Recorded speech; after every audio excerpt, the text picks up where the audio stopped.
Hey, what's happening all? It's Tuesday, the 27th. I was going to try and do Friday, but I was exhausted on Friday. I can't begin to tell you how rough Friday was. But Friday feels like it was kind of like the where the pendulum reached the bottom and I'm starting to swing back up. So I'm starting to take a few calls every day. Right now, I'm until probably midday, I get really foggy again. So, it's not trying to overtax the mind. Right now, the mind is working and start absorb information again, because for the last the last 2 weeks is like really walking around completely drunk. It was amazing how it affected my brain on top of the body fatigue.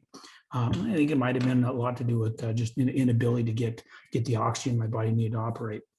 But kind of give you a rundown on where things are today. We got the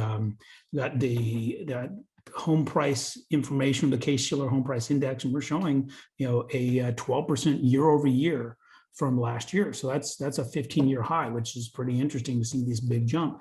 And so that price, one, it has to do with we have a low inventory. They also have a higher cost. I know people right now are asking me a lot about the interest rate. Well, they're not asking me much right now because I haven't been as available as I had in the past. But I know that there's been a lot of concern about interest rates and them going up, and we get that because of the U.S. Treasury, the mandate to Fannie and Freddie. We talked about that several times, but it's not just the rates, right? Look at the cost of everything has gone up significantly. I talked before how I'm remodeling the house next door. I purchased that last year. I started that remodel process, and we got all the bids and got everything worked out. It's going to be about 130-ish thousand to get that remodel done.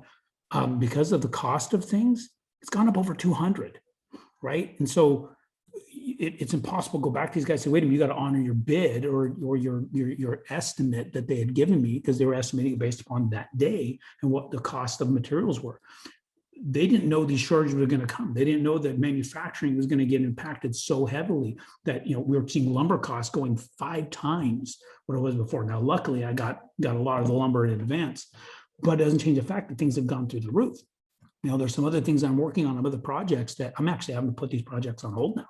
Some of my investment projects, just because the cost of materials is so high that I can't justify the deal right now. So I'm hoping some of these come back and things start to retract a little bit. Otherwise, I may have to change my strategy on how I'm doing certain things there. Cost of fuel, right? Go to the gas pump. See that where cost of fuel was the last time you got it, and now you got a low tank, and you pull it to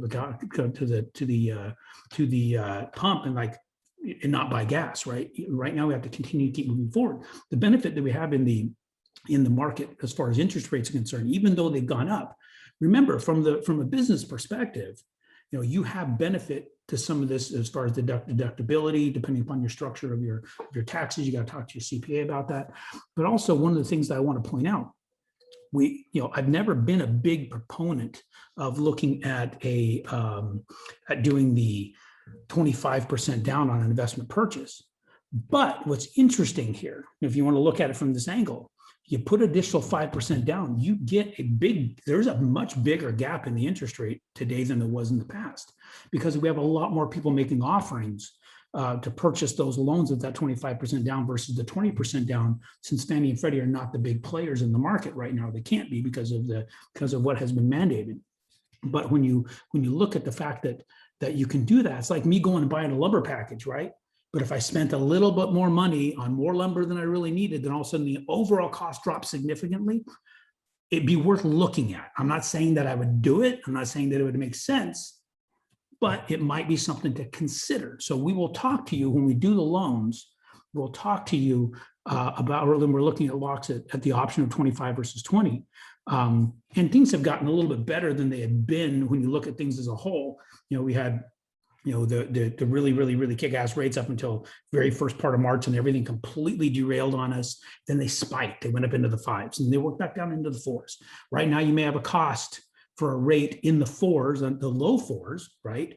You may have a cost at 20%, but you won't have that out of 25, and you might get a lower interest rate. So something to consider, definitely something we want to talk through, but don't allow a difference. Sometimes it could be a $6 a month difference in payment. Sometimes I've seen people look at that and say, well, I want that lower rate that we talked about last week. that sometimes in a lot of these loan sizes is equal to $6 a month payment. Who cares? That is a very consumer mindset. That is a very novice mindset. You're a business owner. You're an investor. You own a real estate investment business. You need to think like a CEO. Look at the overall cost structure, not get caught up in the rate. That's a consumer thing. As consumers are going to be yanked around by the marketing engines of other lenders to get them to come in the door. But then there may be some sort of hidden something in there that you're not seeing. Don't allow that to be your focal point. Look at your business, your cash flows, your overall business with a 30-year fix with a diminishing dollar, like we talked about. The app is almost done. I'll get that out to you guys as quick as I can. But remember, you're a business owner. Keep the mindset right. Go to the website, aaron.chapman.com. Look at some of the data we've got there. Go check out the YouTube channel, quitjerkingoff.com. You can go to SGOC TV on the website. Check that out. But again, thank you for all the well wishes. Thank you for all the feedback. Thank you for all the prayers. I'm feeling a lot better, but I'm still right about 60%. So I'm still not 100% there, but I'm getting there, and I'll work my way there quickly as fast as I can. The team's got you, and I appreciate the support and the trust in them. And I will talk to you guys on Friday.